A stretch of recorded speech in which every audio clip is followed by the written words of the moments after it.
सिवान सूता मिल का जो मामला है काफ़ी तूल पकड़ चुका है और जैसे ही इसकी नीलामी हो गई तो जो मजदूर यूनियन संघ जो सूता मिल के हैं उनकी मांगे होने लगी सरकार से कि जब तक हमारी वेतन सरकार नहीं देगी जो वर्षों से बकाए हैं तब तक इस सूता मिल की बिल्डिंग नहीं टूटेगी।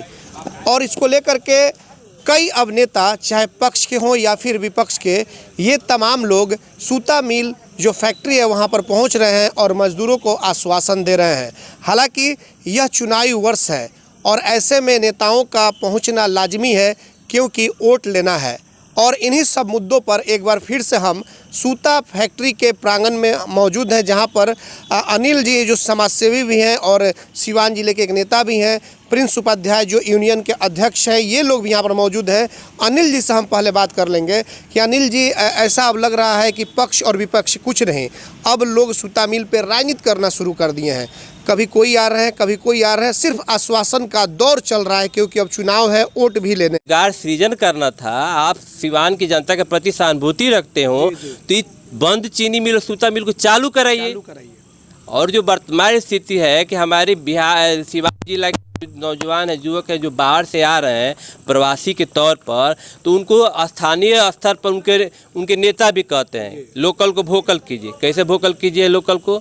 आप लोकल में रोजगार मुहैया कराइए। और रोजगार मुहैया करके ये साधन था सूता मिल फैक्ट्री में बहुत अच्छा खासा, इसमें हमारे मजदूर भाई थे तो उनको उसमें एडजस्ट और इसको मैंने दुखद बात है कि इतनी कम रकम में नीलामी किया जाता है, जो करोड़ों की संपत्ति, अरबों की संपत्ति है। और सरकार को कौन सा ऐसा 9 लाख में राजस्व मिल रहा है कि यह सिवान की जनता के साथ धोखा है। हमारे जो मजदूर भाई है तो अलग मुद्दा है, लेकिन सिवान की जनता के साथ धोखा है। अनिल तिवारी जी, एक सवाल और करेंगे क्योंकि जब जब कुछ जनता की समस्या होती है तो आप लोग लगातार धरना पे भी बैठ जाते हैं या उस तरह के मुद्दे जनता की उठाते हैं। आखिरकार जो ये नीलामी जो हुई है तो क्या लग रहा है? ऐसे में 15 साल तो लालू जी के शासनकाल थे, उसमें कुछ नहीं हो सका। 15 साल नीतीश जी के शासनकाल नहीं हो सका, तो अब किन पे भरोसा किया जा सकता है? देखिए, भरोसा कुल मिला के हम लोग के आंदोलन पर भरोसा करना होगा। हमको तो लगता है प्रिंस उपाध्याय जिसके अध्यक्ष हैं और यहाँ जा मजदूर है, हम भी उसमें कि हमको लगता है कि एक हथौड़ा भी नहीं हम लोग चलने दें। लड़ाई हम लोग की होगी और जीत हम लोग की होगी, कोर्ट का दरवाज़ा खटखटाएंगे, लेकिन उसके पहले एक हथौड़ा नहीं चलने देंगे। पहली जीत हम लोग की होगी, पहली जीत होगी। और उसके बाद सब पूरा बिहार की जनता और विशेषकर सिवान की जनता नीतीश कुमार की इस जन विरोधी नीति को समझ गया है। किस मुंह से वोट मांगने पाइएगा सिवान में? एक बचा खुचा जिस पर आस था कि चलिए आज न कल सूता फैक्ट्री को चालू कराया जा सकता है, उसको भी आपने नीलाम कर दिया। चीनी फैक्ट्री को नीलाम कर दिया। ये तो सिवान की जनता के साथ सौतेलापन भी है। और जो 8 विधानसभा क्षेत्र है, हमको तो लगता है कि एनडीए के प्रत्याशी को जमानत जब्त हो जाना चाहिए। तो क्या होगा कि आने वाला विधानसभा चुनाव में आज कुछ ही महीने के बाद है, सूता मिल इस चुनाव में मुद्दा, एक बड़ा मुद्दा होगा? बिल्कुल होगा मुद्दा। सूता मिल मुद्दा होगा, बंद चीनी मिल, बेचे गए चीनी मिल मुद्दे होंगे, रोजगार मुद्दा होगा, लोकल में वोकल जो इनका राष्ट्रीय नेता का तो वह मुद्दा होगा। कहाँ रोजगार दीजिएगा? रोजगार दीजिएगा कहाँ? लोग हम अपने खेत में काम कर रहे हो तो रोजगार हुआ नहीं, आप कहाँ दीजिएगा रोजगार? आप बोल रहे हैं कि जो प्रवासी मजदूर आ गए हैं बिहार से, हम जाने नहीं देंगे रोजगार, कहाँ दीजिएगा रोजगार? दीजिए। आप तो रोजगार का जो संसाधन दिखाई दे रहा था उसको भी आपने नीलाम कर दिया। तो हमारा ये आग्रह होगा प्रिंस उपाध्याय जो इसके अध्यक्ष हैं उनसे कि आप अपने नेतृत्व में लड़ाई लड़िए, हम लोग आपके साथ हैं और एक हथौड़ा इस पर नहीं चलने देना चाहिए। उसके लिए अगर सर कटाना भी पड़े तो सर कटा रह जाएगा। जी बिल्कुल। तो आपने सुना कि जो अनिल जी हैं, अनिल तिवारी जी हैं, इनका साफ तौर पर कहना है कि प्रिंस उपाध्याय जो अध्यक्ष हैं उनके नेतृत्व में लड़ाई जारी रहेगी और हम लोग इनका साथ देंगे। प्रिंस उपाध्याय के बारे में अगर बता दें तो ये एक युवा हैं, होनहार हैं और यूनियन के लोगों ने, जो मजदूर यूनियन संघ है सूता मिल के, ये लोग इन्हें अध्यक्ष चुन लिए। और जब प्रिंस उपाध्याय जी अध्यक्ष बन चुके हैं उसके बाद तकरीबन 2 साल तक कोई इस पर इनसे हालचाल, इस फैक्ट्री के बारे में कोई नेता तक पूछने नहीं आया, यहाँ तक कि कुछ मजदूर जो हैं उनसे भी। और आज जब चुनाव नज़दीक आ गए तो बड़े बड़े नेता सूता फैक्ट्री में पहुँचने लगे। लेकिन इसकी शुरुआत, इसकी श्रेय अगर देनी होगी तो प्रिंस उपाध्याय की, कि मजदूरों की आवाज़ को उन्होंने बुलंद करने का काम किया। यह सच्चाई है और इसको लेकर के अब तमाम भले ही लोग आ रहे हैं, आश्वासन दे रहे हैं, देखा जाएगा कि आगे क्या होगा। प्रिंस जी से हम बात करेंगे। प्रिंस जी, एक अच्छी आपने शुरुआत की और यूनियन संघ के जो भी सदस्य हैं उनकी मांगों को लेकर के आपने रखने का काम किया। आज नेताओं की होड़ लग गई है सूता फैक्ट्री में।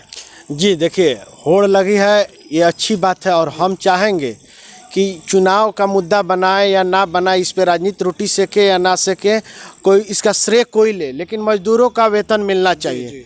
और एक चीज़ अच्छी बात हमें लगी कि पक्ष हो या विपक्ष हो, इस प्रांगण में देर से आए चाहे जल्दी आए, वो आकर मजदूरों के पक्ष में खड़े हो रहे हैं। और सिवान के विकास कार्य में हमारे हिसाब से जितने भी आपको नेता हैं, हमारे यहाँ के विधायक, पूर्व विधायक, वर्तमान विधायक, किसी भी दल के हो, सिवान के विकास में कम से कम सभी लोगों को एक साथ आना चाहिए। ये अच्छी बात है कि लोग आ रहे हैं और हमारा मांग है कि जल्दी से इनका वेतन भुगतान कराएं जो यहाँ नेता आ रहे हैं। तो आपको क्या लग रहा है कि 15 साल लालू जी की शासन रही, 15 साल नीतीश जी की शासन रही, कुछ नहीं हुआ, नीतीश जी के शासनकाल में नीलामी हो गई, तो अब क्या लग रहा है, अब किससे उम्मीद की जाए? देखिए, उम्मीद तो छोड़ना नहीं चाहिए, किसी की भी सरकार आएगी। पहले तो हमारा मांग है कि यहाँ पहले मजदूरों का वेतन मिले। और अभी जो आपको कोरोना महामारी में जो लॉकडाउन की स्थिति हुई है, जो बाहर से मजदूर आए हैं, इस समय बिहार को सबसे अधिक रोजगार की ज़रूरत है, फैक्ट्री की ज़रूरत है। आपको इस फैक्ट्री को तोड़कर यहाँ इंजीनियरिंग कॉलेज बनाया जा रहा है। मैं इंजीनियरिंग कॉलेज का विरोध नहीं कर रहा हूँ, इंजीनियरिंग कॉलेज कहीं और भी बनाया जा सकता है, बहुत सारी ज़मीनें खाली। लेकिन यहाँ अगर इसकी शुरुआत अगर छोटे स्तर से भी की जाए तो कुछ लोगों को रोजगार मिल सकता है। हाँ, यहाँ जितनी ज़मीन है, ये आपको सूता फैक्ट्री की नहीं है कि है कि आप सूता फैक्ट्री चालू करें। इसमें छोटे छोटे लघु उद्योग अगर डाल दें तो हमको लगता है कि 50,000 तो केवल इस प्रांगण में रोजगार उत्पन्न हो जाएंगे। अगर सरकार चाहे और यहाँ पर पक्ष या विपक्ष अगर दोनों लोग एक साथ आवाज़ उठाए तो हमको लगता है कि शायद आवाज़ जल्दी कानों तक पहुँच जाएगी। तो आपको क्या लग रहा है, एक तरफ नीतीश की सरकार में नीलामी की जाती है, उसके बाद से गठबंधन के कई बड़े बड़े लीडर आ रहे हैं, आश्वासन दे रहे हैं, ये समझ में नहीं आ रहा है कि एक तरफ नीतीश बाबू नीलामी कराते हैं, दूसरी तरफ आपके कई विधायक यहाँ पर आते हैं और वो आश्वासन देकर जाते हैं।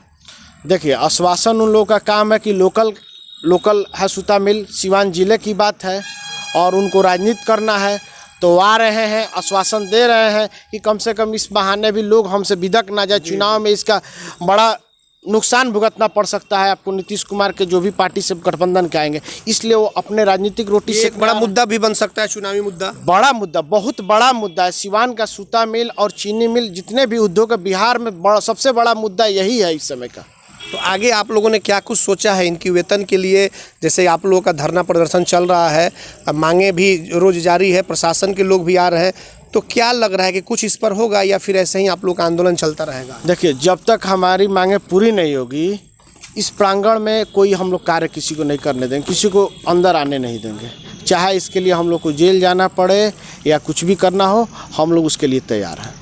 तो बिल्कुल आपने सुना, प्रिंस उपाध्याय हैं जो कि इस यूनियन के सूता मिल यूनियन संघ के अध्यक्ष हैं और इनका साफ तौर पर कहना है कि जब तक हमारी मांगे पूरी नहीं होगी, इसके लिए चाहे हमें सर ही क्यों ना कटाना पड़े, उसके लिए तमाम मजदूर तैयार हैं। देखना यह होगा कि क्या सिवान में जो विधानसभा बिहार में चुनाव होने वाले हैं और ख़ास करके सिवान की अगर बात करें तो आने वाले चुनाव में यह चुनावी मुद्दा क्या बनेगा। अगर चुनावी मुद्दा अगर बनेगा तो हो सकता है कि नेताओं के लिए एक कड़ा मैसेज यूनियन संघ के लोगों के द्वारा जाएगा।